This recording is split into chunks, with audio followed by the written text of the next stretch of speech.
Right. Welcome to the Anyone Can Farm live chat. We've got a really action-packed show tonight. Is that not working either? Got a little bit of a. There you go. Okay, the chat's on, everything's on. The mouse isn't working, but we can work without a mouse. Who needs a mouse? I don't like mouses anyway. Well, it's been a while since we've been here, hasn't it?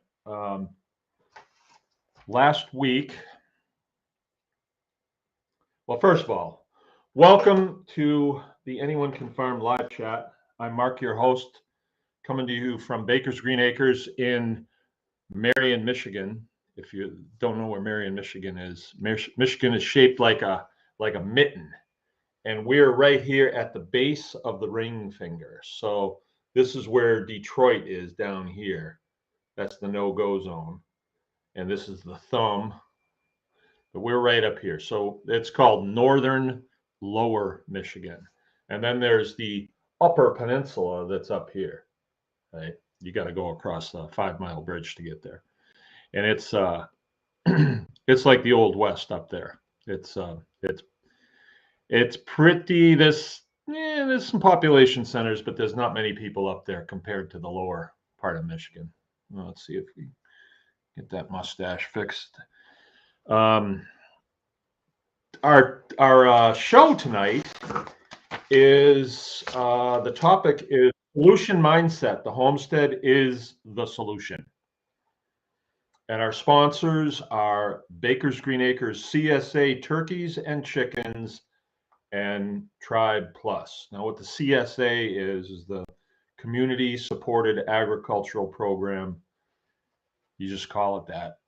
And Baker's Green Acres sells turkeys and chicken, pastured poultry. So it's that facet of Baker's Green Acres that is sponsoring the show tonight. So it's really nice to own the separate pieces of this operation, and one piece can sponsor another piece. So it's really kind of cool to do that. Okay, so I got to tell you, I was gone last week. We went down to Joint Base Andrews, which is in Maryland, and it's an Air Force base primarily. And we went down there Saturday afternoon is when we left. We drove through the night and we got there Sunday, and there was an air show going on. And so that's why we made the sacrifice of driving through the night. My son is stationed there. And saw the air show. It was really good. I haven't been to an air show in quite a while since I left the military. And it's a nice environment to be in. Things have changed. I got to tell you that. Where we were, hey Keith, where we were military, we have military IDs still, retired IDs. We could access the base. And then from there, we could just get into the air show, where the civilian population had to go through a lot of checkpoints and they had to be shuttle bused. And it was a hassle for them. So they didn't have the crowd that I think they should have, because they made it very hard to access it. But it was a good show. I got to see the F-35 fly, which I hadn't seen. The F-22, I hadn't seen that. That came in after I left the military. I know it was flying in 04, but I never saw it. So that was neat. Got to see a B-17 do a flyby, which I've seen before. Got to see a B-29 startup and taxi, but he had some sort of problem, so he did not do a flyby. Got to see a B-25, which I had not actually seen one of those fly, and that was neat. That was really cool. And they did some interesting pyrotechnics out there that was pretty cool. And then we got to walk through a C5, which, I've flown on them before. We got to go through a 117, which was kind of neat, and the kids got to see a 130 and a B1. They had a B1 out there, which is kind of an odd duck. You don't see those at every air show. So it was really nice. Had a good time and went to Arlington National Cemetery on Monday, paid our respects. That was quite interesting, learning some of the history and the Revolutionary War and the Civil War, and all kind of happening right there in that area, and the different players involved and things was really kind of interesting. Tuesday, we went to Mount Vernon. Mount Vernon is George Washington's farm. And that was very interesting because I have a book called Founding Gardeners that's about our founding fathers and what they were all about as far as agriculture goes. Now, at the time, it was and it still is, the only way to really create wealth, right? Agriculture, you have products that come out of very little and then, become useful and valuable. So you can create wealth with agriculture, where with the other things that you do, let's say fishing, you're not creating that. You're rounding it up, you're gathering it, and then you consolidate it, or that's called aggregation, or mining is called aggregation. But agriculture is different. You take a seed, you put it in the ground, and poop, up it comes. And you get way more than you put into it, even though we're told constantly there ain't no money in farming. There ain't no money in farming. Yeah, right. So George Washington's farm was really neat to walk around and see what they did there. Now, they created a lot of wealth off of that. It was a plantation, and plantation has very negative connotations right now. And yeah, he had slaves. Not saying that slavery is a good thing. It's just I think that when I hear slavery, I like cringe. You catch somebody from their country, bring them here, and then you make them just work, and they never get anything. Well, when I saw this in real time, I got to see like where they lived, where the slaves, and they weren't too bad of quarters, actually. I mean, I've lived in way worse in the U.S. military, like way worse, or nothing. So they weren't that bad. They were well built and they were warm, and at the time, all people really worked for was sustenance. I mean, there were some people that were building wealth, and maybe George Washington was one of them, but I don't really know. He may have built wealth in his properties, and he owned them. The slaves did not. They did not own property. So that was a big difference. But they, I stood there at the banks of the Potomac and thought, how could you keep these people from running away? Because even now, there's nothing across the water. It's all treed. I think it's a national forest or something. So there's a lot of space that they could go to, but they stayed there because they were treated well, and they were part of the team. I was aware of that because I was looking and reading accounts to see, well, where do you beat the slaves around here? Where do you tie them up and whip them? Well, they didn't do any of that, because they didn't really need to. These guys wanted to stay there because there was food there. There was a warm place. Their families were there. And, I'm not sure about everything that we're told in history at all. I'm not saying it was a good thing, but you could really see where it was a team effort to put this plantation together and create many, many, many different streams of income. They did everything from logging to whiskey production, fishing, commercial hunting, so they were turning slaves loose with guns out into the forest to hunt, for sale. They had a settlement place where people could come and they could buy stuff. It was really interesting to me because I have this vision of the farm settlement where people are coming on and they're taking what you produce and leaving with it. And so we're creating wealth, So it was quite interesting to me. And having read the book, the name of the book is Our Founding Gardeners. Very interesting. You learn about George Washington, Thomas Jefferson. He's one of my favorites.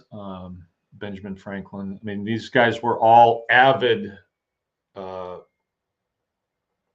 collectors of different species of trees and plants and things like that, and species of animals and all that stuff. So it was really cool.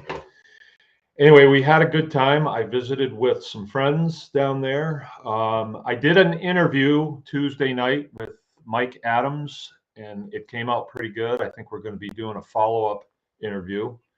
Mike Adams is the health ranger. If you haven't heard of him, my history with him goes back like 10 years. He interviewed me 10 years ago. And at the time, who's Mike Adams? I did a lot of interviews about the feral swine thing, the pig thing, and it's relevant again because we see now 10 years later where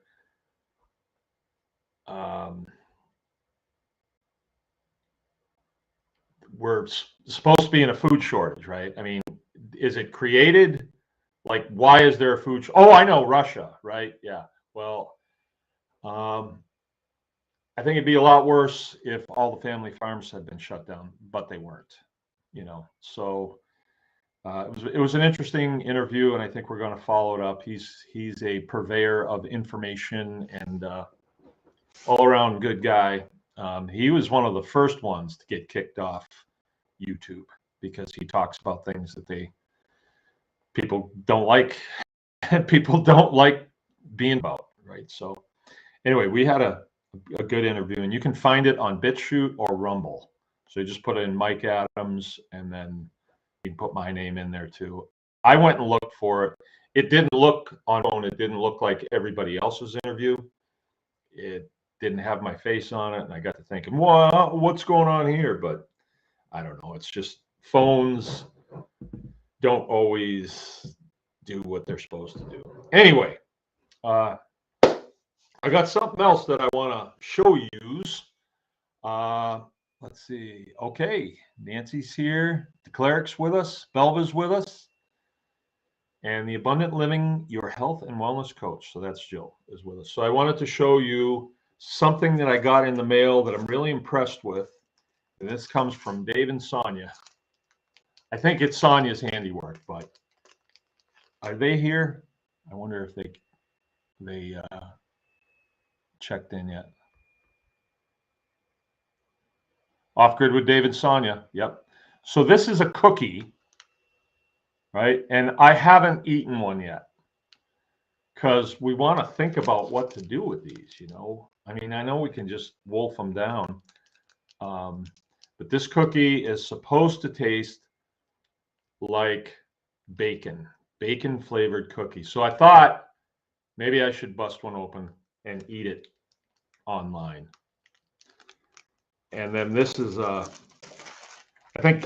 not sure if this is the same recipe, but this one isn't quite as, it doesn't have the logo on it. It's not quite as fancy, but still pretty nice. Pig cookies. So we haven't quite decided what we should do here, but maybe they could go in the store and people could buy them and share them with their friends. I don't know. We'll have to talk about this, Sonia. And I don't want everybody to think that, it's required to send me gifts in the mail, and don't think that it, elevates your status or anything like that. However, we'll talk later, Sonia. Yeah, you can't buy any favors around here by sending me things in the mail. Okay. Sonia's pretty good cook.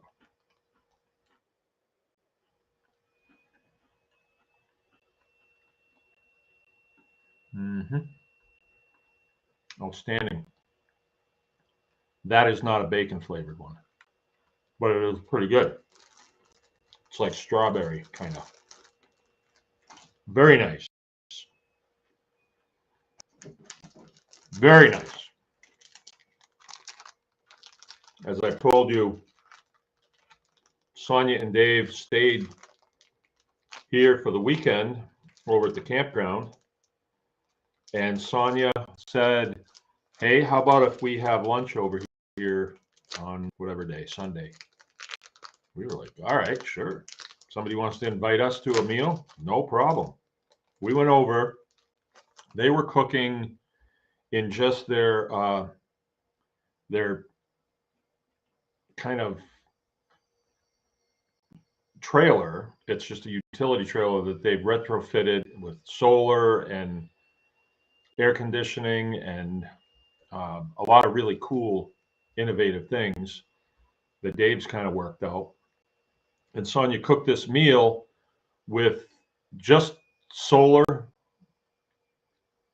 and a lot of stuff that she just found around here. Mushrooms and bread and things. And wow, outstanding meal. Outstanding.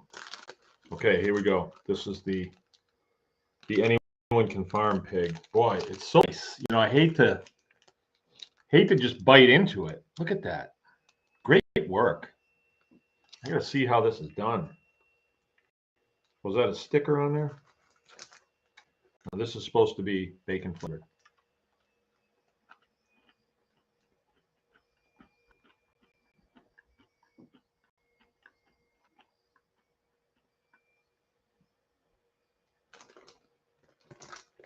Okay, yeah. It's kind of baked. Yeah, it's bacon and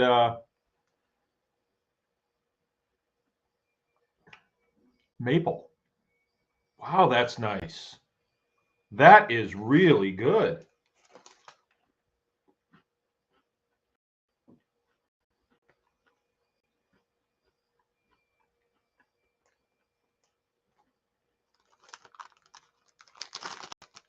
Wow.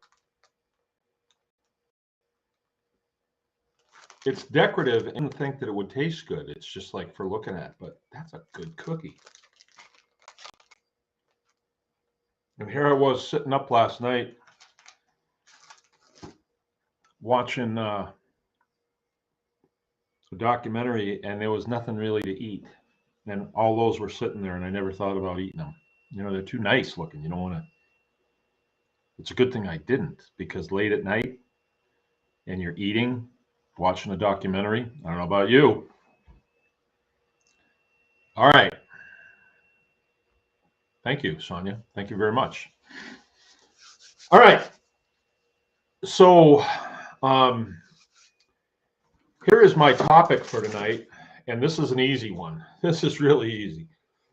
Solution mindset. The homestead is a solution, and Jill picked this one, and it was because I did my interview with Mike Adams, and 10 years ago when I interviewed with him, all I had was complaints about, you know, what the Department of Agriculture was doing and the Attorney General and the Department of Natural Resources. That's all I had was complaints. And it's sort of like I wanted somebody else to step in and fix this. Like I was sort of expecting the Department of Agriculture and the DNR and the Attorney General's office and my county sheriff. I was expecting them to serve me, right? That's what I was expecting because all the time, you know, I got out of the military when I was 43 years old, and I felt like these agencies are here to serve me. I I felt that way. I just thought that's how it was. Like the Department of Agriculture, they're here to make sure that agriculture is done safely and food safety is in place and all that. That's what I thought. And that's what they say their mission is. But then you find out completely that's not it. That is their facade that they put up. Same thing with the DNR. They're there to protect the environment and all that stuff. No, that's not really what they're there for. They serve their masters, and you're not it, right? And once you start to understand this, you realize that, oh, then it's me. I have to look out for myself. No one looks out for me. My county sheriff should have. He said he did, but he didn't really. I mean, he also served himself at the time. And so we have to serve ourselves, right? So this time when I interviewed with Mike Adams, I said, no, we can't wait for those guys to help us. Like he said, weren't you, after serving in the military for 20 years and all that you gave, all that you sacrificed, didn't it kind of irritate you that here your own government is trying to destroy your farm operation and disrupt your life and threaten to throw you in jail, threaten to take your children away from you, threaten to fine you $700,000? Didn't that bother you? And I said, yeah, at the time it did. I wanted to get my hands on somebody at the time. But all it did, I mean, if you're a warrior, all it does is engage you, right? And that's all it did. I mean, if I was not a warrior, I suppose I would have recoiled from it, but I actually went to it. There are certain types of people, and I'm one of those types of people. I wasn't always, but I am now. And so I rushed to it. And I actually learned that in the military. And so I said to him at the time it bothered me, but now that I know who they are, no, I expect that from them. That's what they're there for. They believe that their job is to run herd on us and to keep us in line and tell us what time to go to bed. You can comply if you want. You can. If you want to do it, go ahead.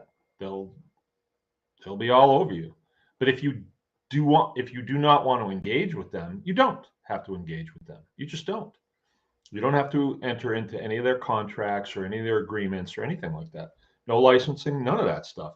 You can operate solely under the Fifth Amendment, and that's where you'll stay. And that's actually a good thing. And we didn't know that, but we went to state schools, and state schools don't want us to know that because it's the state. They want to kind of keep us in line. They don't want us to know that we're like free agents here. They don't like that. They call you disruptive or radical if you operate like that. And I'm really at this point not saying, hey, we all need to just throw this government to the wolves. No, I'm not saying that. I'm saying you all can participate with it if you want, but I'm not going to do that. I'm just going to operate under the U.S. Constitution, and because there's a lot more freedom under there. And also, like the Department of Agriculture, they make claims that doing business with them is good for you, like it will bring you more business. But that's completely, they misrepresent that. And doing business outside of them, actually, you do a whole lot better. And that's kind of what the homestead mindset is. But anyway, I'm not going to go into that tonight. I am going to go into a mindset that I communicated to Mike Adams that was different 10 years later. And my mindset was a solution mindset. So let's say that you're, and I was in the military, and you're in charge of something, and your commanding officer is going to have a staff meeting once a week, which I had to go to a lot of them. and you show up at a staff meeting and you've identified something that just ain't right, and it's going to create a problem, and we're not doing things right here. We need to adjust what we're doing. And you go into that staff meeting and you say, well, there's a problem, sir. There's a problem here. This is not right. It's just da da da da da. This people are going to get hurt, and we're running out of time to get this fixed. The next thing out of his mouth is going to be, well, what do you propose we do to fix this? And if I say, well, I don't know, he's going to say, get the hell out of my staff meeting. Do not come in here with a problem without a solution. I want solutions. I'm not paying you to just identify problems. What, you want me to fix that? I'm the commanding officer here. I don't fix things. I authorize you to fix things, is what it is, the way it is, and that's the way it is. So in my section, if there's a problem, I identify it, and I say, but I believe, sir, I believe this is what we need to do to fix this. And he'll say, okay, well, let me think about that. Or he'll say, well, then do it. Like that. So we have to have a solution mindset, because like we're homesteaders, we are the head cook, the bottle washer, we're the engineer, we are the builder, we are the maintenance guy, we are the wiper of noses, we are the stitcher of wounds, we're the accountant. We do it all, right? Now, some of it, if as time goes on, you can farm it out, that's not a bad idea. Like we actually employ an accountant to do all of that stuff, to take that off of our plate.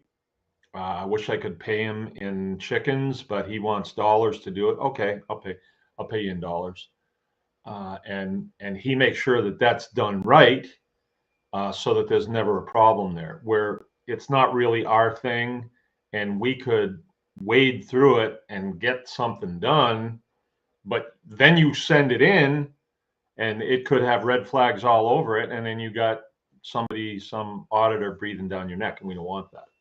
So to us, it makes sense to use an accountant, right?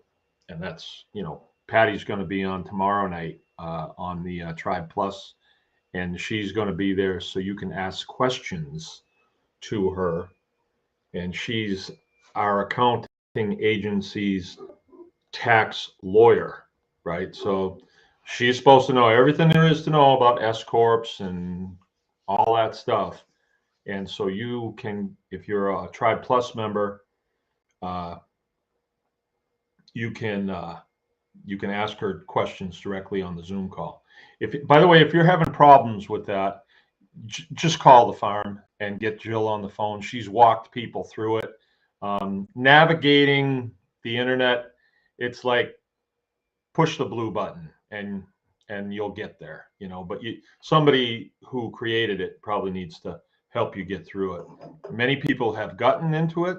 Belva and Garrett get in all the time, and they don't seem to have a problem, but some people can't, right? So just call the farm. 231-825-0293. Ask for Jill, and she'll walk you through it. Okay, so the solution mindset is you are constantly, as the head guy around here, you're constantly saying, there's a problem right there. And then your mind needs to automatically go to, what do we need to do to get that fixed, to stop that from happening? And if you have that mindset, the solution mindset, then that's, you're asking your intellect, your consciousness for answers, and it works on its own. It really does. And then all of a sudden, in the middle of a meal, you just be like, oh, I know how to do that. So you get the information, and it really does work. The solution mindset really does work. Your, like when you go to, let's say, Siri, and you say, Siri, who wrote Slow Ride? And Siri thinks about it a minute, and then she says, well, that was Foghat. But if you thought about it for a while, and you said, who in the heck wrote that song, Slow Ride? And then all of a sudden, a couple days later, it'd be like, oh, Foghat. I knew that. You will recall. And some stuff you've got on recall right there, stuff that you think about all the time, but stuff like Slow Ride that you haven't thought about in a couple of years, it's there. You just need a little time to call it up. So use this computer the way it was designed by saying, well, I wonder how we're going to fix that. And then you identify all the pieces of the puzzle, and then just let it stew, and then things will come to you. And with that solution mindset, we start to realize that, hey, the homestead really is the answer to a lot of things. It really is. You identify a problem, say, what are we going to do? And it's like, I'm here. Okay, so I went down to Washington. All right, I am not a city guy. All right, what happens to me when I spend too much time in a city is I get so much sensory input that I'm alert all the time, and I don't have as good a time.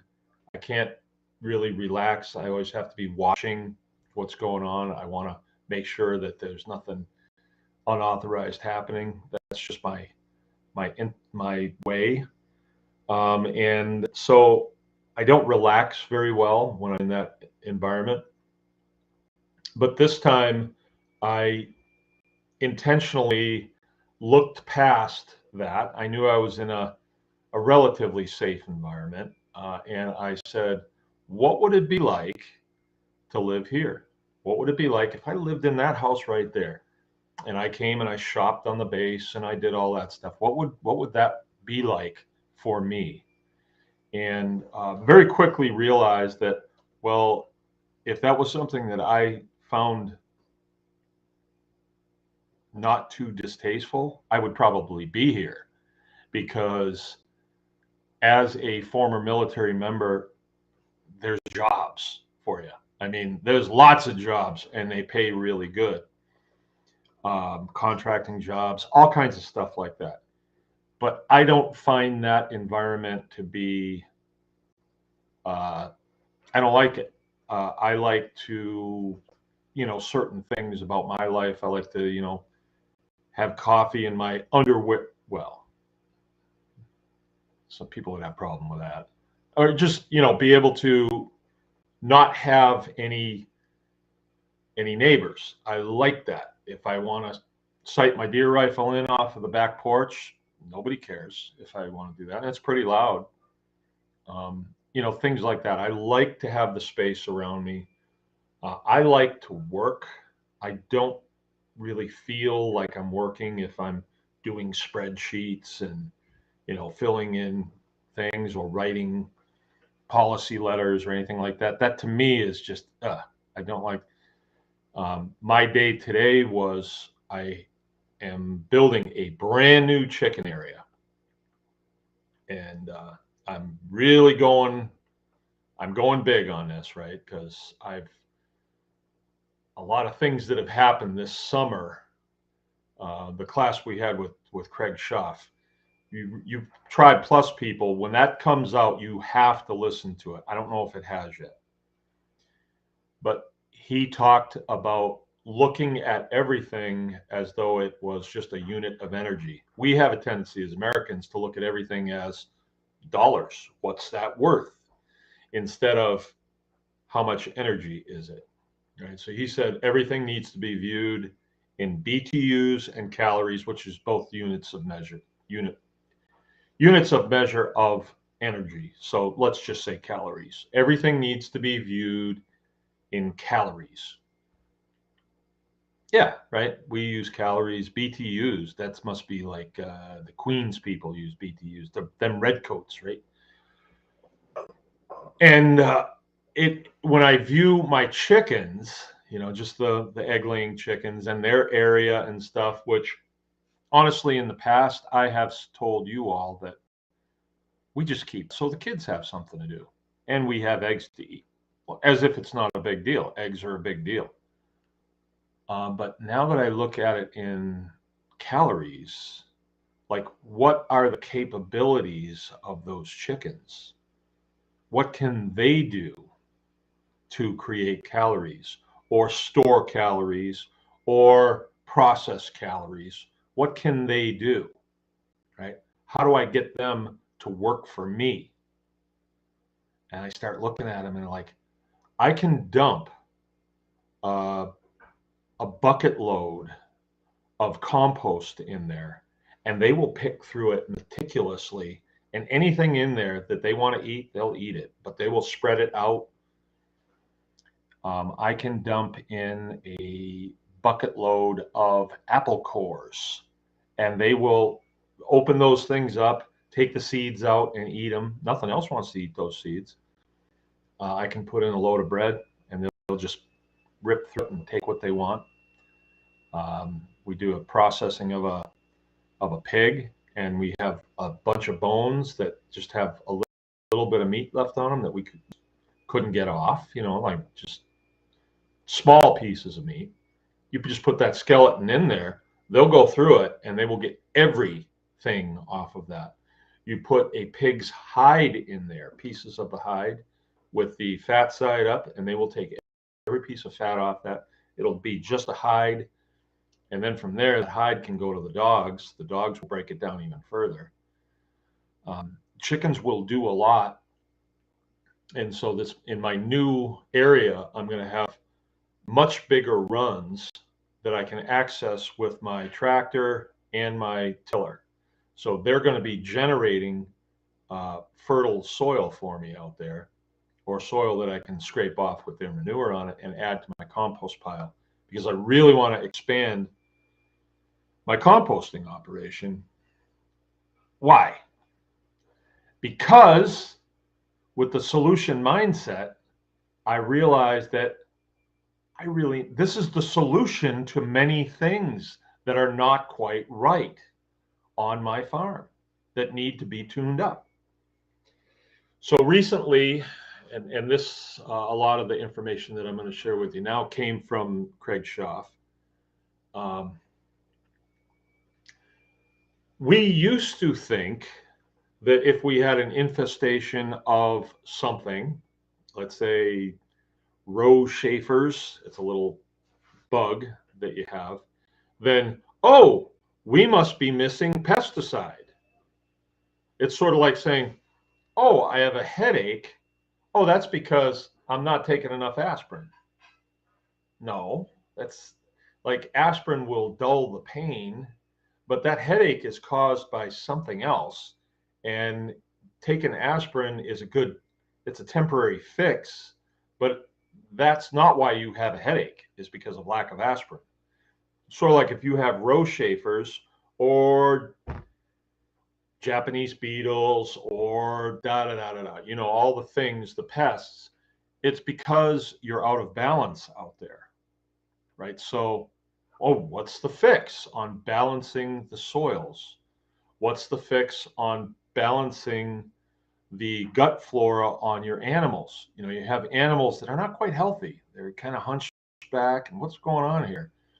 Oh, it's not because they lack ivermectin. That's not why they're like that. They're like that because they lack the nutrients that they need to have a healthy body the way it was created.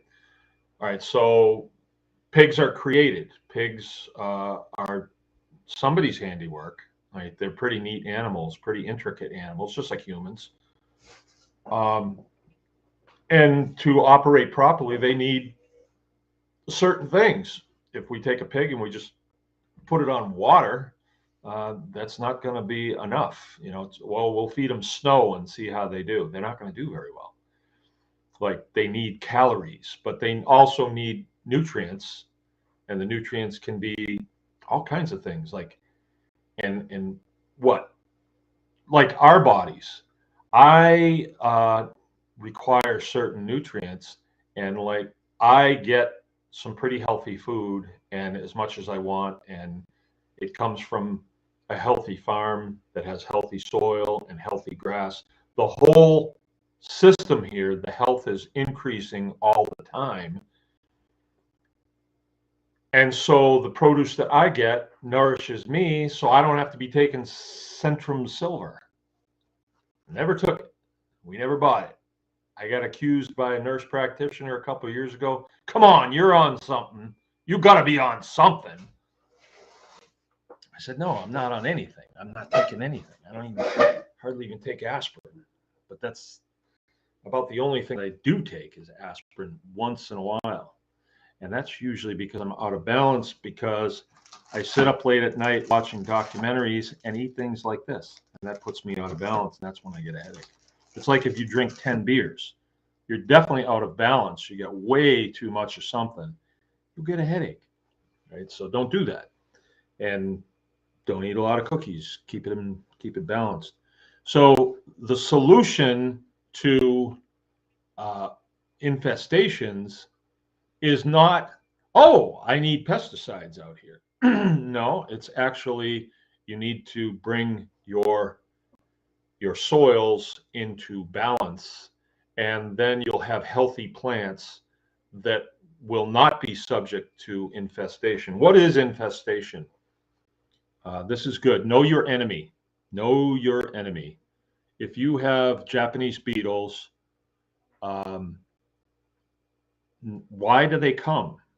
Right? Are they just stopping by your farm and not your neighbor's farm? No.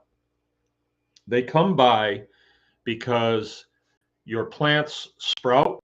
Let's say Japanese beetles a lot of times are on brassicas, like a kohlrabi, let's say. We grew some beauties this year and they didn't have any problems because the soil was balanced. But if there are Japanese beetles on there, it's because the plant is putting out a signal saying, I'm dying, I'm unhealthy, and I'm going to die. And so the Japanese beetles say, oh, okay, our job is to reduce that kohlrabi to the grounds so we can start over again. That's their job. Like when we grow mushrooms, we are putting the mushroom spores out in areas where there is logs that are dead, and the mushroom spores create the fungus that runs through the wood, and the mycelium pulls in nutrients from the dying log, and then it manifests itself in mushrooms. It's because there is death that has happened, and this is the breaking down process going back to the earth. Same thing will happen to us. And if my body is out of balance, then it puts out signals to parasitic entities that come and say, okay, well, this thing's going to die, so let's just infest it, and it's going to die, so we'll just take it back to the earth. It's a design characteristic. But if you keep it in balance, nutrient-wise, then it lasts longer, a whole lot longer. And I've told you this, guys, I don't know why we've got this regenerative body, and then all of a sudden, about 75 years old, it quits regenerating. I don't know why that is. And I don't think that's necessary. It seems to me like it could keep regenerating and I'd use this. That hand is not the hand I was born with, and it's probably not the same hand that I even had last year. Because the cells are sloughing off, and then new cells are taking its place, and they all have the same programming to continue and regenerate. It changes because you go from a boy's body to an adolescent's body to a young man's body to a middle-aged man, and so on. Um, but if the regeneration problem stops, you got to say, well, there's got to be a solution here. What's the solution to this? Okay, could it be we have to back the system up to the soil and find out, well, if the soil is out of balance, then how can I expect the produce that comes out of it that goes to my animals and me, how can I expect that to nourish this body, right? That's just, and then you ask that question and then wait for the response. Like I've had this response come to me several times, like, no, you don't have to call it quits at 90 years old. You just kind of do, because they tell you, well, the average lifespan of an American man is 76 years old. They tell you that. And so you start, oh, well, 76. And then you hit 76 and you're like, hey, maybe I'll hit 80. And you do, and maybe I'll hit 90. But what if they started telling you, well, the average lifespan of an American man is 140 years old? You'd be like, wow, cool. I think I'll get that roof on the barn after all. Procrastinated enough, but I'm going to make it. All right, but the solution mindset.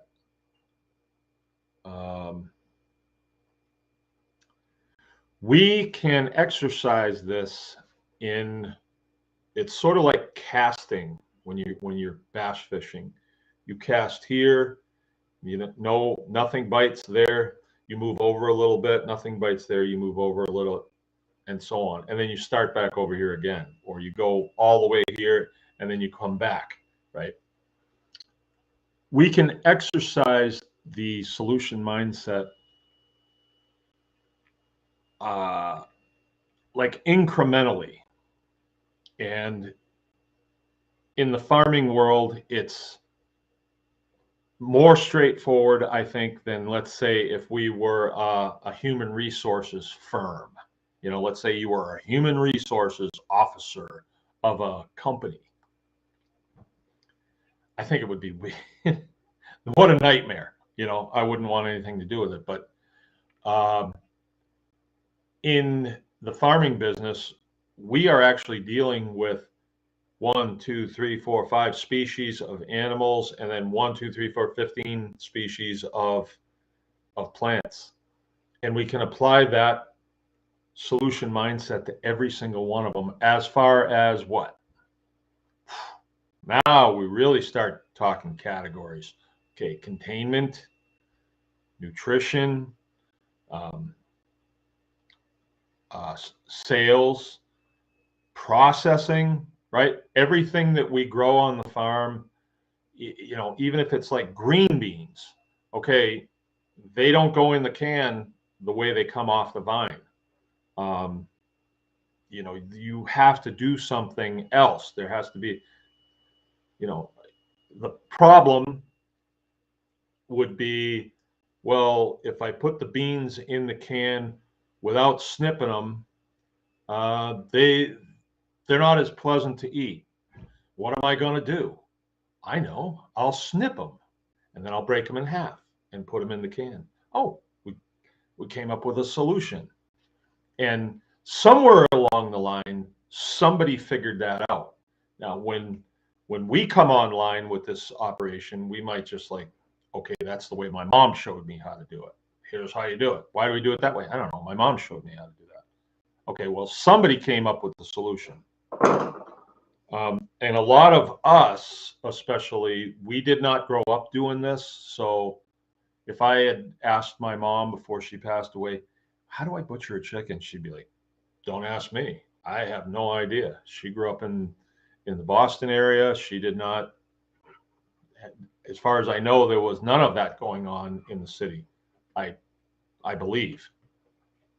My dad, I don't think so.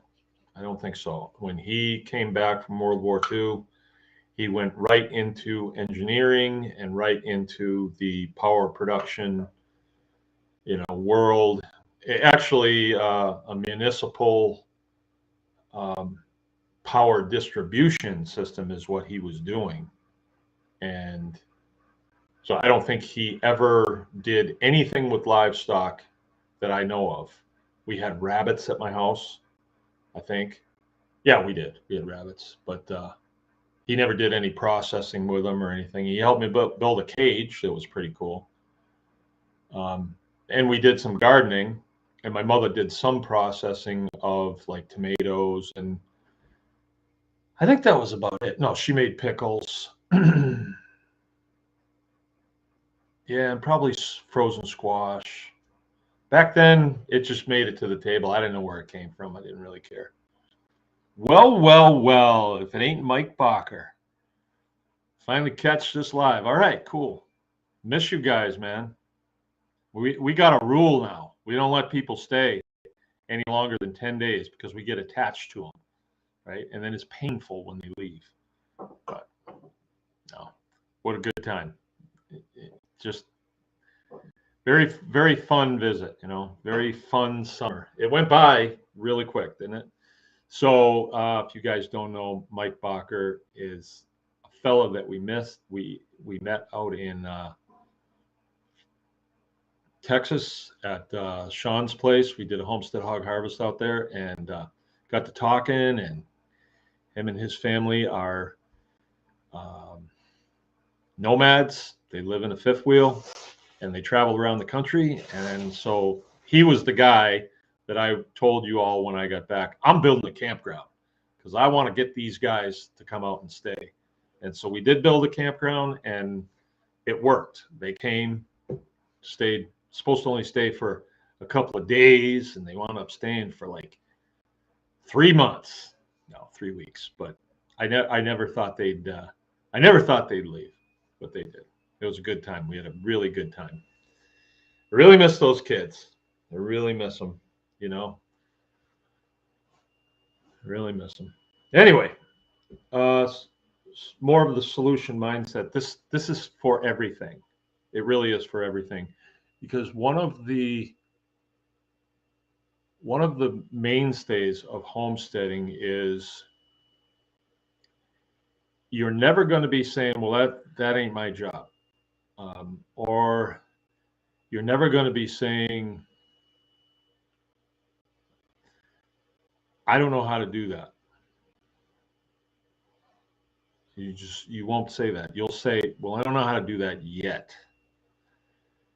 Because the homesteading mindset is, well, if somebody can do it, it can be me.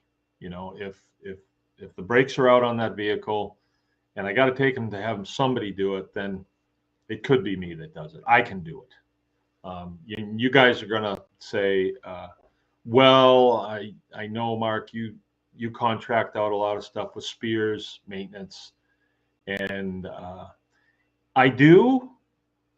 If I have to do the brakes on a vehicle, I can certainly do the brakes on a vehicle. Doesn't really matter what kind of vehicle it is, I can do the brakes. But I can't do the brakes and some of the other stuff that I need to do. So in automotive maintenance, there are guys that specialize in that. And I know that they can do it as good as I can do it, and maybe better because they do it a lot. And so I choose to contract that work out. And then there's certain things that I really don't want to do, like the air conditioning on our car. I really don't want to invest in the equipment that I would need to be able to service that. So it's just way easier to drop it off with John and say, hey, would you guys do this? And then he said, hey, it's done. And then, we just transfer a little bit of money and it's done. So there are times, and like with our accounting, I suppose we could, but we choose to use somebody that knows all the ins and outs and, you know, does stuff like that. All right, we've got Annalise Van Deelen, homesteading upstart over here. Thankful to make it to a live on your channel. Well, welcome. I should inform you that we do offer consulting on bakersgreenacres.com. And I actually did a consulting today, and I did it here. So this young guy decided he wanted to come over here and see how we do it. You know, I did a telephone consult with him, and, you know, I can't see his place. He's telling me what he's got. And then I said, you know, some of these things, if you can see it and get pictures of it and be there and ask the questions, you're going to get solutions, a lot better solutions. And he said, yeah, you're right. So he took me up on that, and he came and did a 2-hour consult here today. And it was really,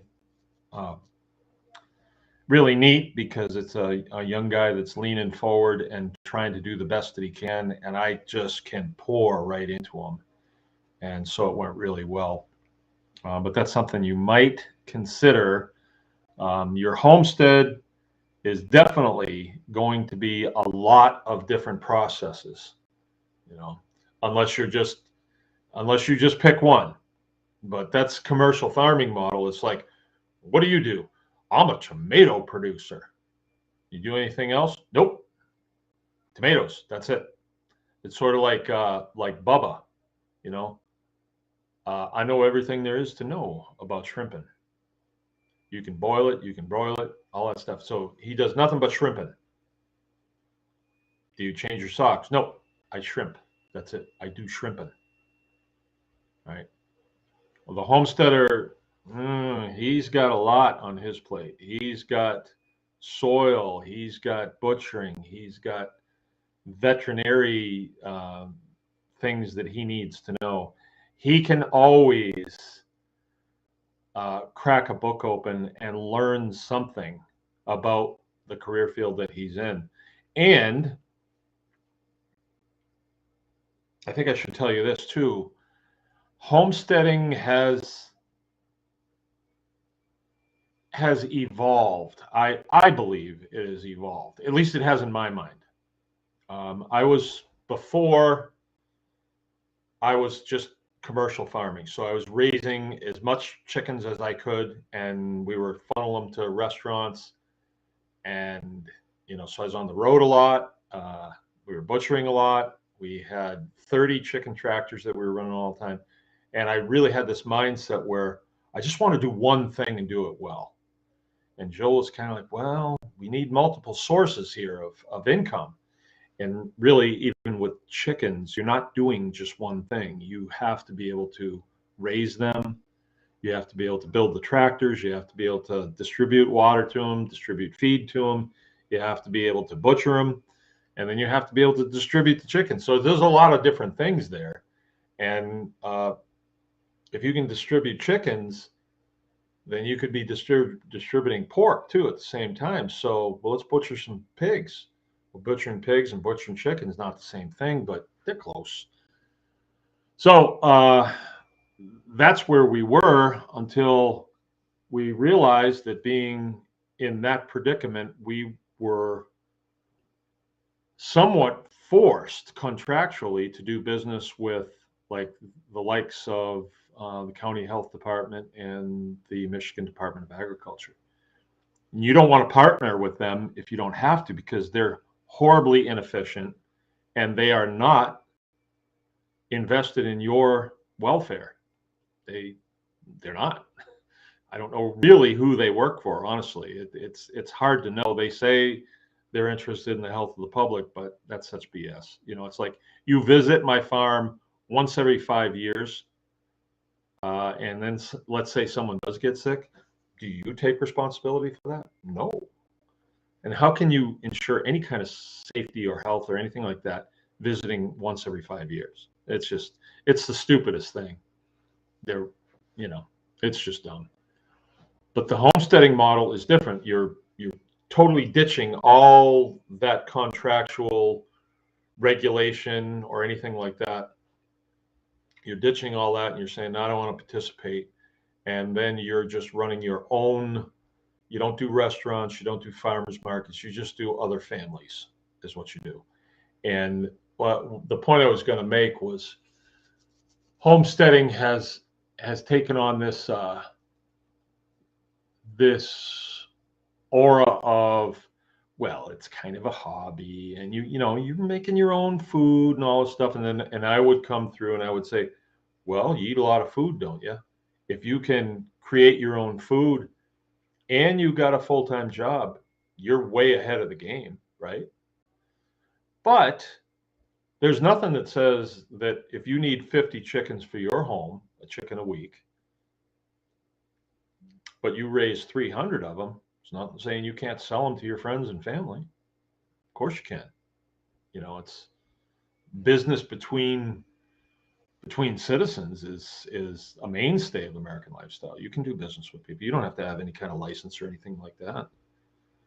So why not do 1,500 of them at making $9 or $10 a piece on them?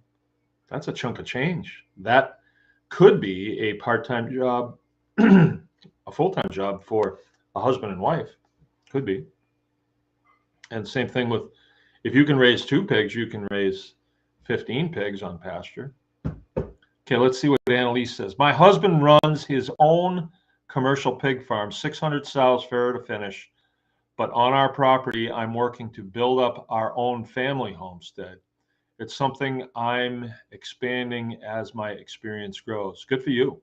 Good for you. It reminds me, we have encountered the antithesis of the solution mindset. As we're mentors, right? This is a mentoring role. I don't need to do this. I can just do what I do, and I don't have to tell you guys anything. But as a mentor, and I'm trying to get other people up to speed on doing these things, you encounter the antithesis to the solution mindset. And that would be the excuse mindset of why you're a loser. I don't mean that. I don't mean you're a loser. But yeah, it's like, well, I want to, but I can't because I don't have 50 acres to do it. It's easy for you to say that, Mark, because you're on an 80-acre farm. Of course you can do it. It's easy for you to say that because you have a maintenance background. It's easy for you to do that because you're a born winner, right? And I was a born loser, right? So and all of those things, like I didn't come out of the womb knowing how to do brakes on vehicles. I had to learn that. I worked for a guy in a gas station, Paul Gaudette. He showed me how to do that. He showed me how to run the tire machine. He showed me how to hook up a broken down vehicle onto a tow truck. He showed me all kinds of stuff. And then other things happened, that I learned, right? The solution mindset is, well, if somebody can do it, I can do it. And so I'm going to learn how to do it. The stone hearth that's on the other side of this wall that the wood stove sits on, I'm not a mason and I've never worked for a mason, but I got YouTube and I looked at a few things, and then I have a book, a masonry book. And so I built that stone hearth out of the stones that came from here. And so, it needed a hearth. And I kept thinking, well, how am I going to do that? I don't know how to do this. Well, figure it out how to do it. And I did. And now it's there. And when I look at that, I think, well, it's not perfect, but it's good enough. That's the solution mindset. One of the things that we hear, the antithesis to the solution is, Well, I don't have any property. I don't have any property. And then we're going to ask the question, well, how much property do you have? A quarter of an acre. Okay, well, a quarter of an acre would be about, I think it's like 11,000 square feet. Maybe somebody can check my math on that. Square footage of an acre divided by 4, quarter of an acre. And we did a little bit of research. Our business lady helped us, and she showed us that there is a great number of people that live on about a quarter of an acre in the United States. They own their home, they own their yard, and they are living on a quarter of an acre. So we're trying to say you should get into your own production of food. We're trying to say, you probably ought to think about this. And people say, well, I only got a quarter of an acre. Okay. And then I could. So what we're going to do, and you're getting the inside poop on this, we're going to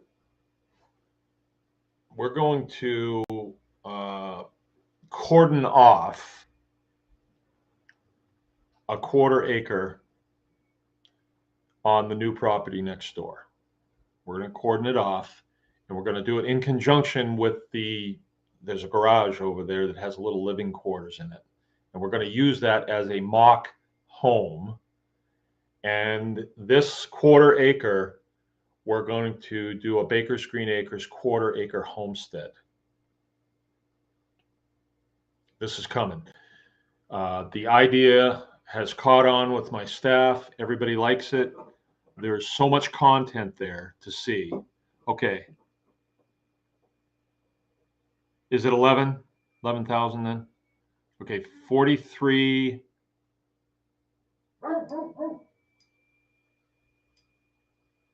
All right, well, 43,000, whatever, 43,560 square feet divided by, but anyway, that's what we're going to do. And we're going to say, okay, if we were in town and let's say this winter is really tough on the middle class and the poor, which I have heard accounts that it could be.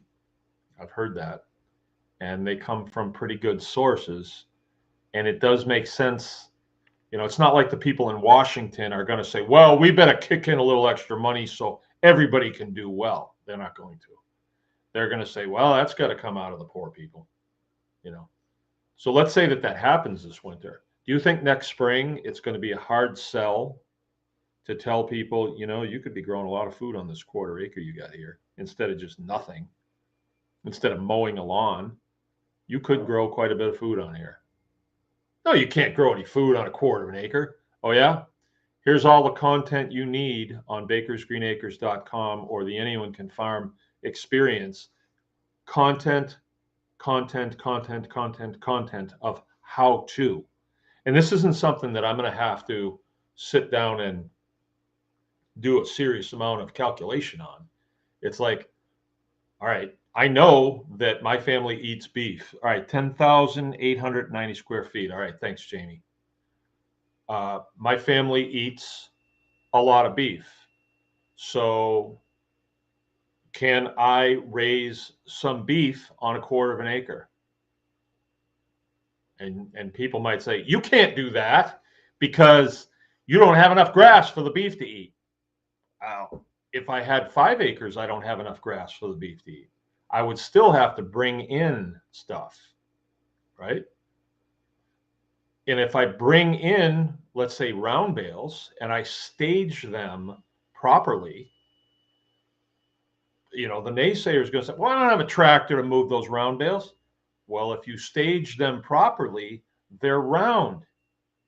What happens to round things? They roll. You put them uphill, you put a chalk under them so they don't roll. When you want them to roll, you pull the chalk out and you give it a push. It'll roll. You get it down where you want it, right in with the cows. Put a bale ring over it. Well, I don't have a bale ring. Well, buy one. They got them at Tractor Supply. They're like $160, right? And then what do you got going there? You're creating beef. You have two small calves, or maybe you get some couple thousand pounders. Well, I don't know how to fence it in. Well, learn. We've got videos that'll show you how to build the fence for them. What if they get out? They won't if you build the fence correctly. All these things that you're saying you can't do, you would have to do on 80 acres as well. I mean, I have to fence for my cows on 80 acres, just like I would if I was on a quarter of an acre. I still have to do that, right? But on 80 acres, I've got a lot of grass, so my cattle are eating the grass that's here, right? And then I'm able to cut hay here, create hay, store the hay, feed the hay. But in your case, on a quarter of an acre, on this quarter of an acre, the set of books that we run, I mean, we're going to do the whole shot. We're going to run a set of books. I am even contemplating getting a team like a Parker and Lauren Holmes, that type of, a 25-year-oldish couple that can run this little homestead. And then we can show, they're able to keep their cars going, and they're able to have a little savings. They're able to work and still run this little farmette. And their money income, more of it is able to stay with them, and it doesn't go out on food. So that's one way you can economize, is by growing your own food. Actually, growing your own food is like if you had a printing press in your basement and you were printing $10 bills. Go to the store and pick up a few things, $10 bill you're giving them. Well, if you create those things on your property, you're not given the $10 bill, so it stays in your wallet, right? So anyway, creating food is like running a printing press. It's like printing your own money. Okay, so solution orientation. So we're going to do that.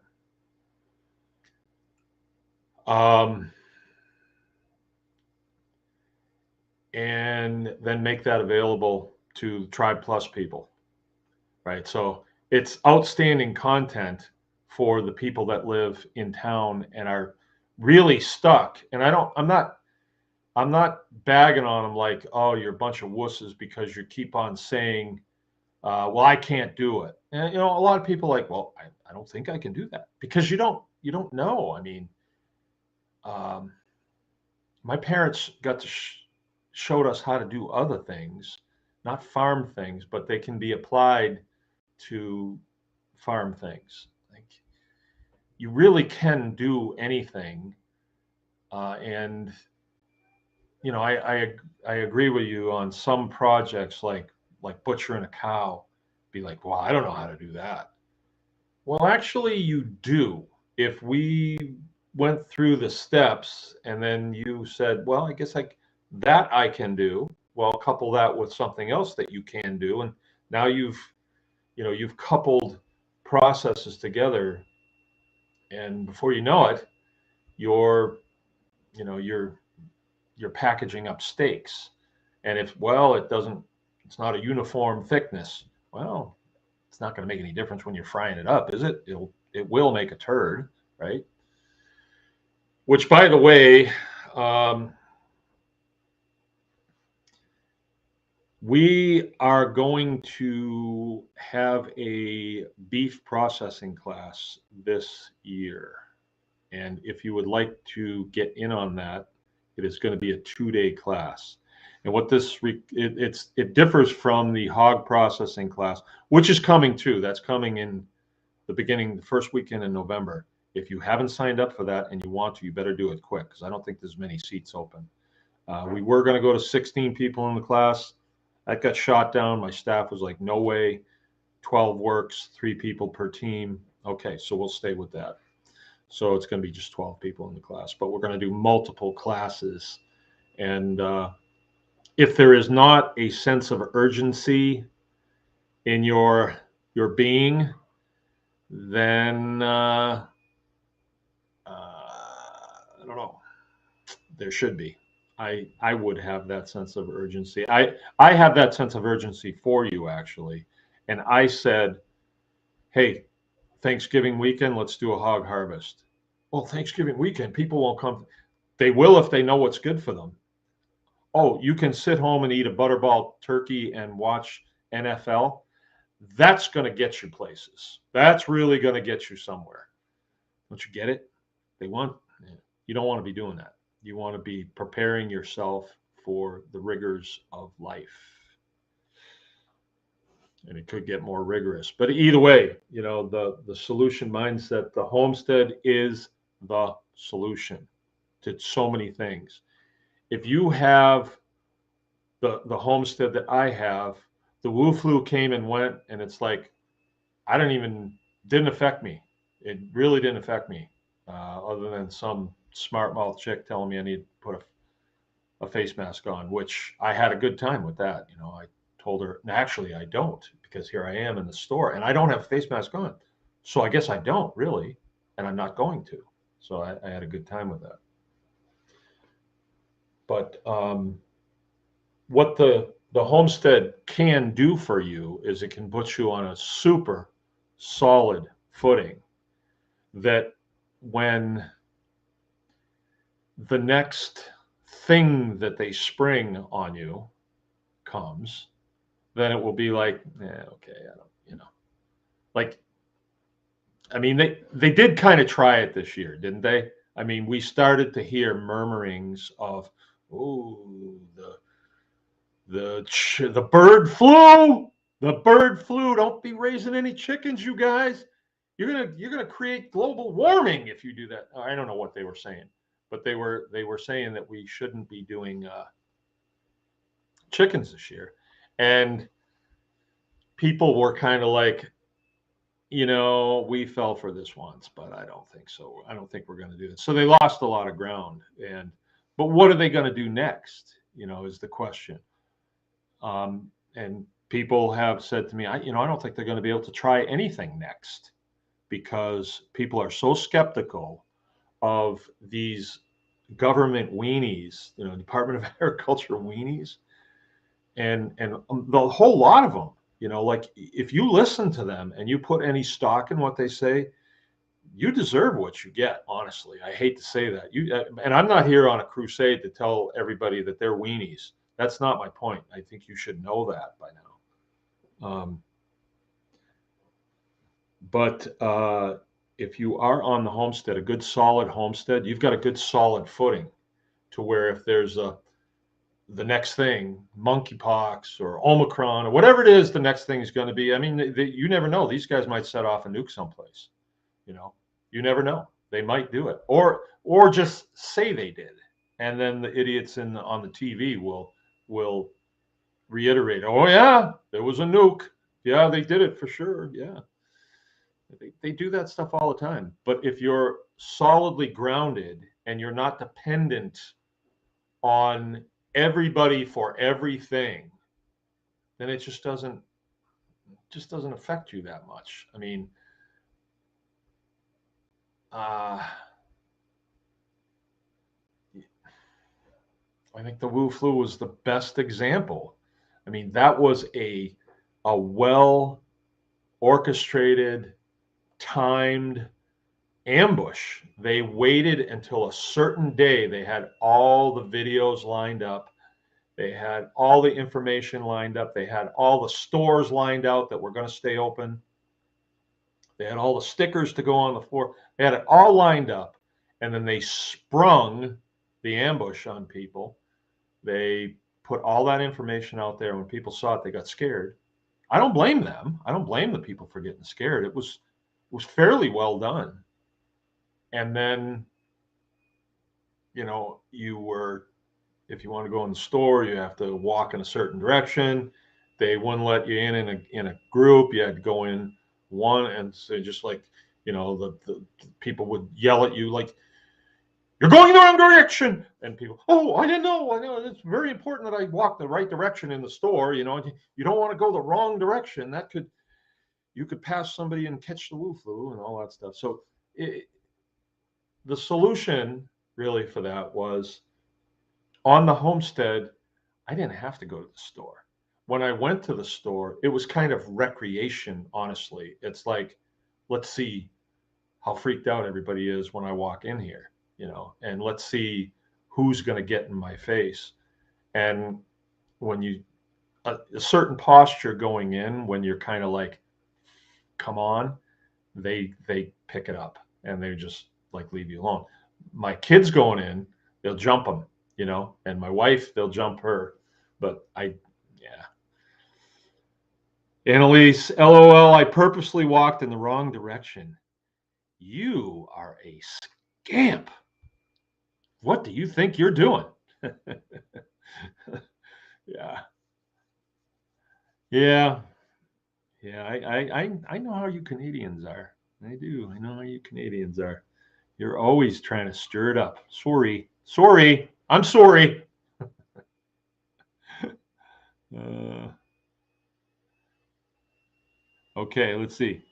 With all with all the information available these days, I can't do it because I don't know how. Excuse doesn't hold water. Yeah, I know. I know. You know, if the let's say that you could read, let's say you were on the Titanic and you had a view of it from outside of time, let's say. If that's not possible in our timeline, but let's say it was, and you knew it was going to happen, and you are told, "Hey, abandon ship, get in the lifeboats," and you're believing that this boat's unsinkable. Bring me another drink, and I want another T-bone steak, you know. And you're just gonna sit tight. I'm staying in my wardroom tonight. I'm going to the movie up on the forward deck. I'm not getting on a stinking lifeboat. And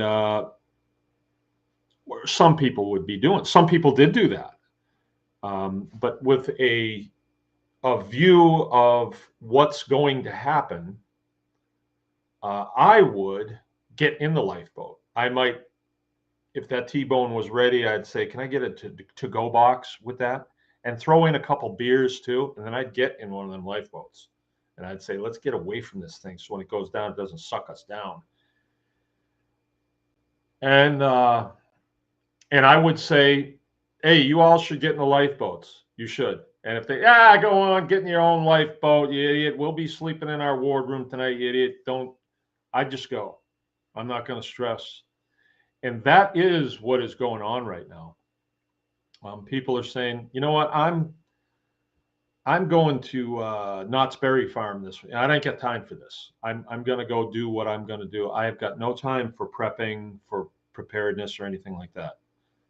And you really have to say, "Okay, you know, okay," and then do your preparation accordingly. You know, so that's part of the solution, is to take care of yourself. Okay, Annalise is saying that sounds incredible to have a setup as an example. Oh, it's going to. We're going to get drone footage from above. We're going to set up real-time fences in there, and it will be almost an exhibit. It's going to be at the campground. So when campers are staying there, they'll be able to see this. And I think it will be kind of an exhibit. Let's say that you live down in Taylor, Michigan, and you say, "Hey, I'm going to get up there and I want to see how he set this up. I want to see exactly what you can do on a quarter acre." It will be there. And we're going to have walkways to go through it so you can actually walk through and see, you know, how these processes can be stacked. And they call it stacking. I think it would be interfaced, you know. So you know, how do you keep the cattle out of the chicken tractors? Well, I have to do that every day here. That's going on right now as we speak. And if the cattle do get in the chicken tractors, I've got a mess, a big mess, a lot of damage. So I have to be able to depend on my systems that does not happen, right? And so we'll be able to show how we do this, and when people come and see it, they will be seeing solutions. They will be seeing what we've come up with as solutions to, well, how do you have a vegetable garden right next to a pig pen and keep the pigs from getting into the vegetable garden? Because that could be pretty bad, right? You know, you're depending on a vegetable garden for your winter produce, and the pigs get in there and they clean it up, and then you starve. Well, you'd be eating pig, you'd be eating pork chop. So we don't really want it so that every homesteader on a quarter acre has to go through the learning curve. Why should you? I mean, when you go, anything that you learn how to do, you don't necessarily have to go through the full learning curve. That's the whole reason why we have colleges, right? Aren't they? They're supposed to be teaching you solutions, right? That's what they're there for, right? Yeah. Okay. I am open to suggestions here. If anybody wants anything, okay.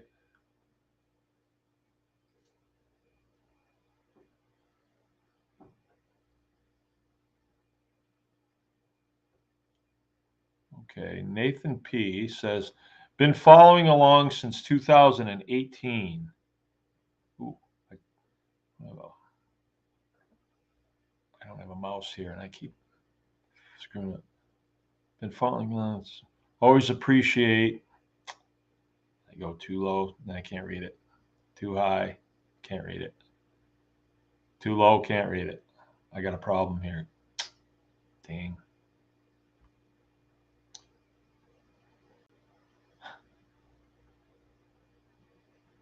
Always appreciative. No, too high. Too low. Let's see. Too low. I can't read it. There's the thing in the way. But thanks a lot. Since 2018, you've been with us. Cool.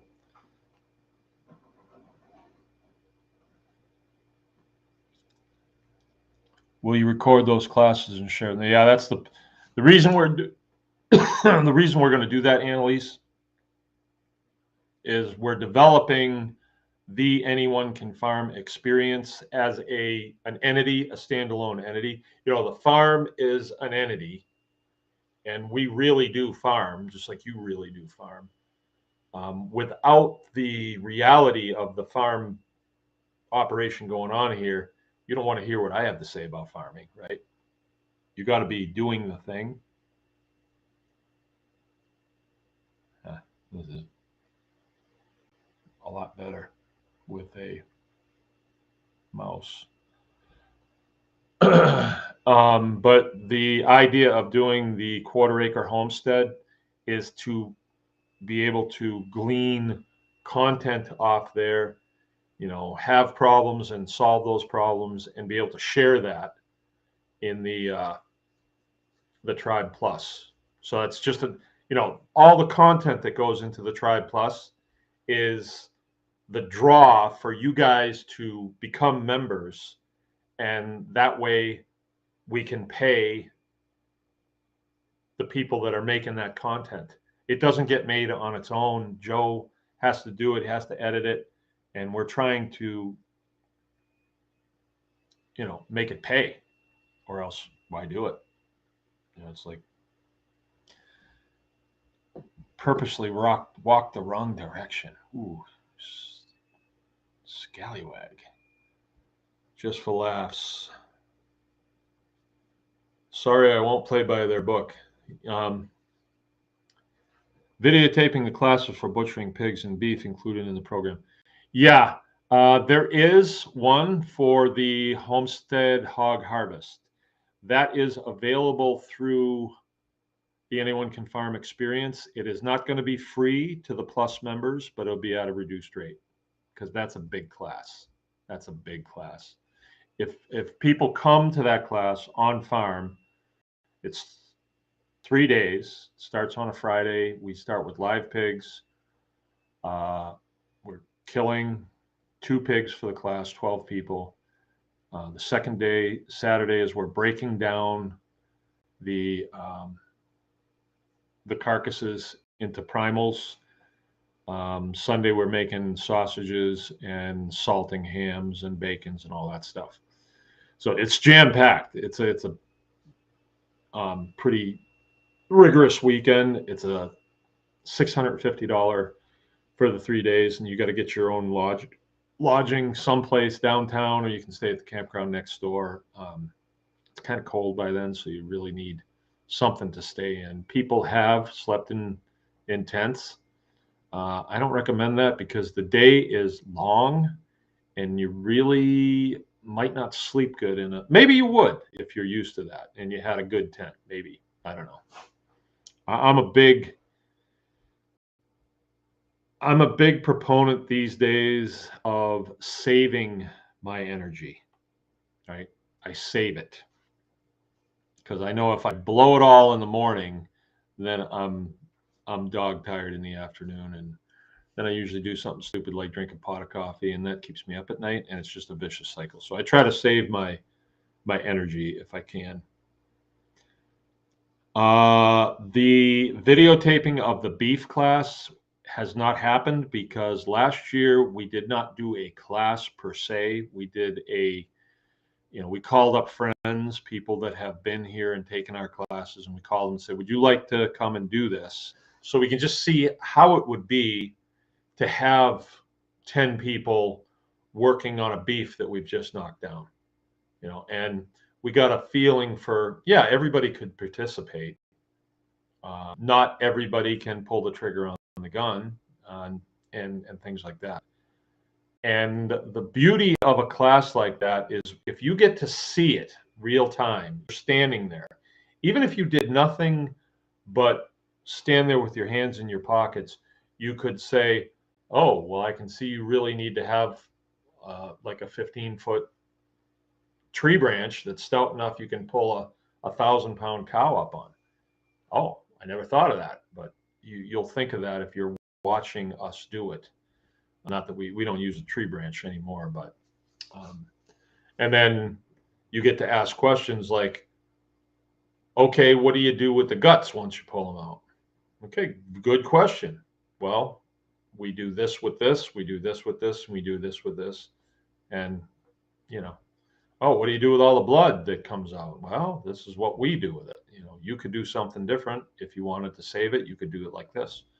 So there's a lot of things. Oh, what kind of gun do you shoot a cow with? That's a big animal. Do you shoot them with a deer rifle or a 22? All valid questions. Same thing with shooting pigs. Like, what do you use on a pig? And there's several people in my group in the tribe. It's not my group. It's the group. It's like 3,000 people but to some of them I know, and they live close by, and we text message, and we occasionally meet up and talk about everything under the sun. And they're like, hey, what gun do you use? And I say, well, I use this. Oh, I used to use that, but now I use this. Oh, I used that for a while. It didn't work out too good. And now I use this. But right now I'm on the 22 30 grain VMAX, 22 Magnum 30 grain VMAX, and I am 13 for 14. The last one I shot, my fault. I was so confident that this bullet was knocking pigs down on the spot that I just sat up there like I was Carlos Hathcock on my tractor, and I didn't get a good hit. It wasn't that I didn't hit the right spot. I did. I just didn't wait till the pig's head was at the right. You want the bullet to be hitting on a right angle. His head was up like this, and I hit it, and I got a glancing shot, and it didn't penetrate. My fault. I knew it, but I did it anyway. And my buddy Devin, he's like, oh, 32 special, that's all I'll ever use. And they just drop on the spot. I think that's a lot of gun to be shooting a pig. But for a lot of times there, I was using a 30 carbine, which is a lot of gun, and we weren't getting good kills with that. So, anywho. All right, great. I'm glad that Annalise came by, and everybody else. Nancy, it's good to see you. I haven't seen you here in a while. Had a nice crowd. Okay, we will be on tomorrow night, and we'll be talking to Patty about setting up S-corps and LLCs and all that stuff for tax purposes on your homestead. And then Thursday night on this channel, which is our interview night, which is for everybody, not just Tribe Plus members. Tribe Plus members, you're paying a little bit every day. I think it's 50 cents a day to be a Tribe Plus member. Is it? Something like that. Yeah, 50 cents a day. Yeah, it's $15 a month. So yeah, 50 cents a day. And all of the information that we're putting together, it is there for you for just that mere 50 cents a day. And that pays for our video guy and all the editing and all that other stuff. You also get breaks on people that we do business with. You get a certain amount off, yeah. I don't know what, I can't think of the word that you call that right now.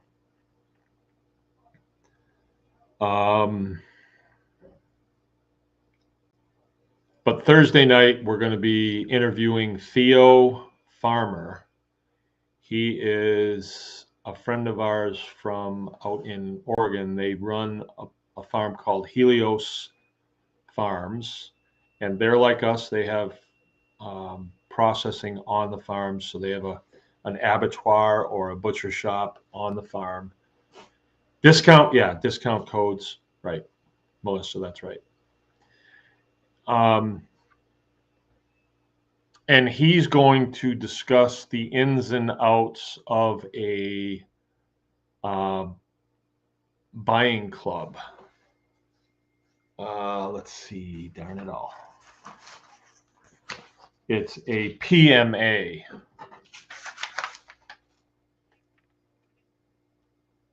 Private Member Association. A PMA. Private Membership Association. And I got an email from him today, and this is really quite interesting stuff. I think you should tune in for that. But he says farmers that sell only to their private association members are not in the jurisdiction of any regulatory agency or court. I mean, you can't sell stuff that's illegal. You have to sell legal stuff. And this is why we always kind of goof on, people will say to you that, oh, raw milk's illegal, but raw milk is not illegal. Crack cocaine is illegal. Simtex explosive is illegal.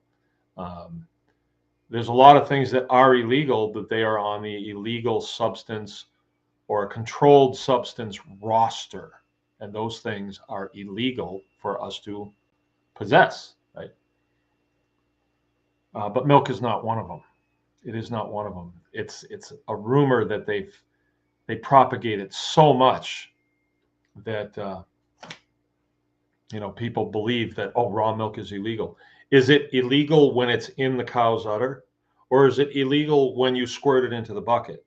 Or is it illegal when you put it in a glass, when you're going to have a glass of milk? When does it become illegal? The answer is it does not become illegal. You'll find a lot of people who have locked horns with regulatory agencies, but you don't have to, because you have the right to not speak to them. You can just not speak to them. And if raw milk was illegal, there wouldn't be any kind of exchange of, hey, are you selling raw milk? There wouldn't be any of that. They would just slap the bracelets on you. You know, it's like if you commit armed robbery, they don't talk to you about it. Hey, you're going to quit doing that, aren't you? You're not going to do that again, are you? No, they just arrest you. That's it. Because we have all agreed that armed robbery is a bad thing. When that law went through, that armed robbery is illegal, they didn't get much pushback on that because nobody really thinks armed robbery is a good thing. But and you know, you'll find some people that will say, "Oh, raw milk, it's dangerous. It'll poison you." But they're idiots that say that, because my kids grew up on raw milk. I've had several glasses of raw milk in the last 24 hours. And look at me. There's nothing wrong with me. Anyway, I'm having a good time tonight, you guys. I had a great day. I built fences. I did a nice consulting with a bright young lad, and I'm just having the time of my life. I am having a good time on my farm with my family, and I just wish everybody can experience what we're doing. Okay. Oh, Nancy's got some input here. I got to read this. Discount. I have to look at that on the Canadian side. Okay. Yeah, Canadian is different because you do not have the Bill of Rights that we do. For rabbits, they say you should register. Yeah, see, I can't really advise you on that, Nance, because we have the U.S. Constitution, which is the law of the land here. And in the U.S. Constitution, we have the first 10 amendments, which is the first part of the body of the Constitution. It is a single page with 10 bullet statements on it. And, you know, the First Amendment says that you have the right to free speech and the right to assembly, and you have the right to freedom of religion. And you also have the right to not speak. Second Amendment in this country is we have the right to own and bear arms, period. Arms meaning weapons, and which is very important. You can see that, you know, in our system, the Revolutionary War happened because, you know, the King of England said, take the guns away from those idiots and slap them into line.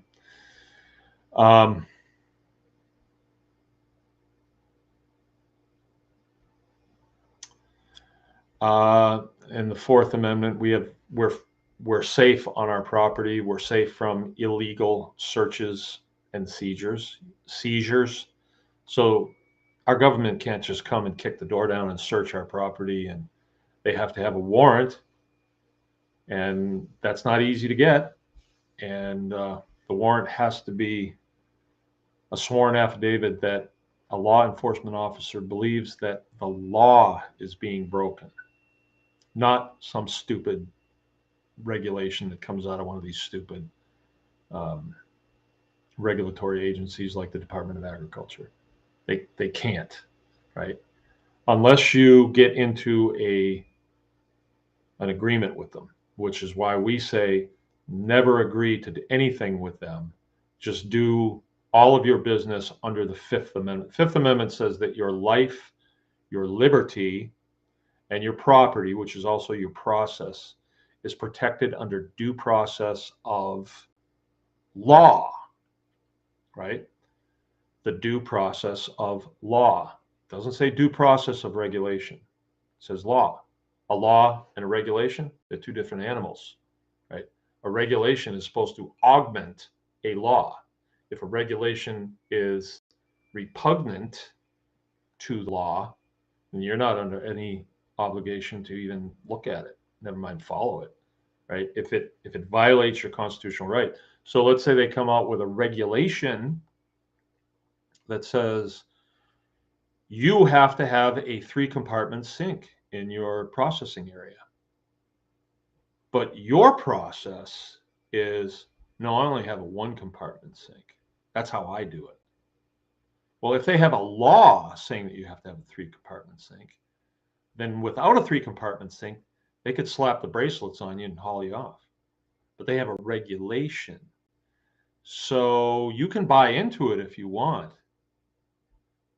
but you're probably going to be buying into other things too.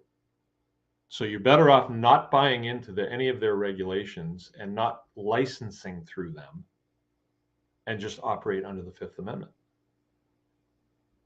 But it's not like the weenies at that organization aren't going to maybe send you a letter or a phone call or something. But you have the right to say, no, thanks, I'm good with the Fifth Amendment.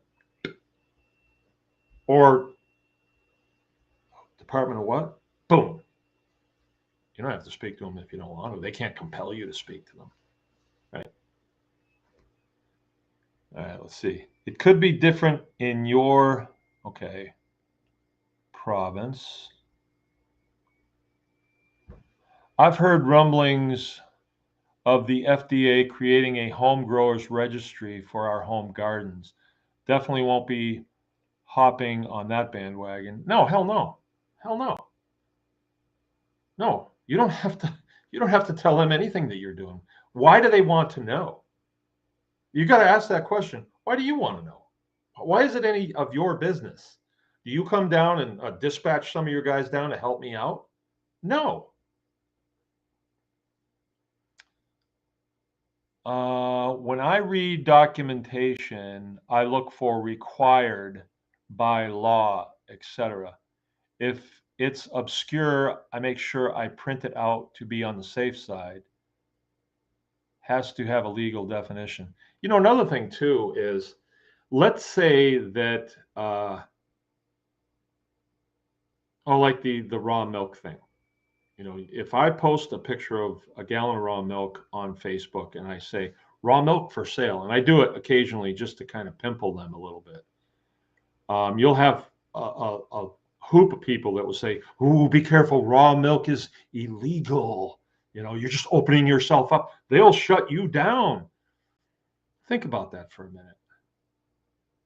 What do you mean they'll shut me down? Are they going to come in here with a SWAT team and say, "Secure that milk, put this guy against the wall and shoot him"? No. That's they who? Are they going to send in United Nations troops? They're going to send the U.S. Army in after me?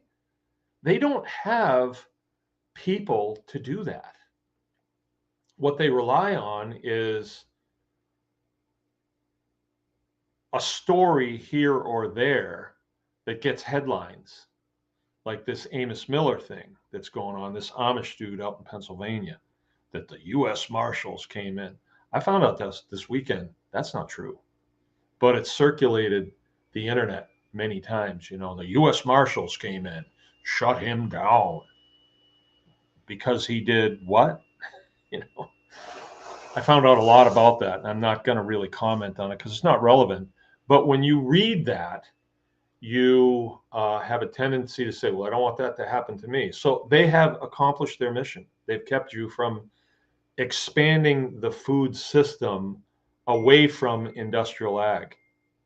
That's what they want you to do. They want all food to be industrial agriculture. That's what they want. And it's just marketing. Why wouldn't they?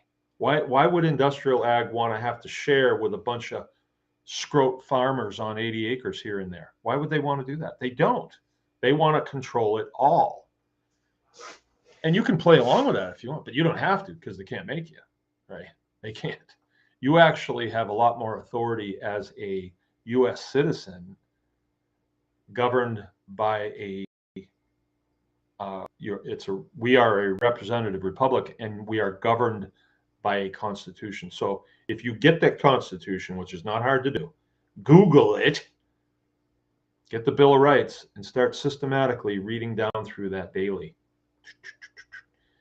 And then when there's some sort of problem, like they'll shut you down, you say, well, how can they shut me down? According to this, how can they do that?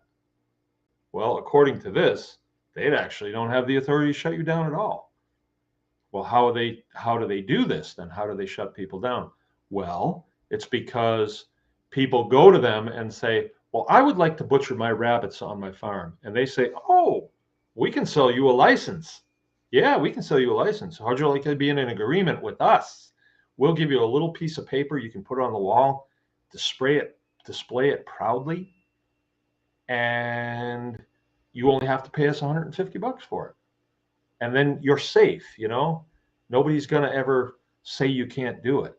You can even put on your business card, certified by the Department of Agriculture. And people will think you're so professional. But really, what you are is you're paying them money, you're partnering with them, and you get nothing. Nothing. Uh-oh.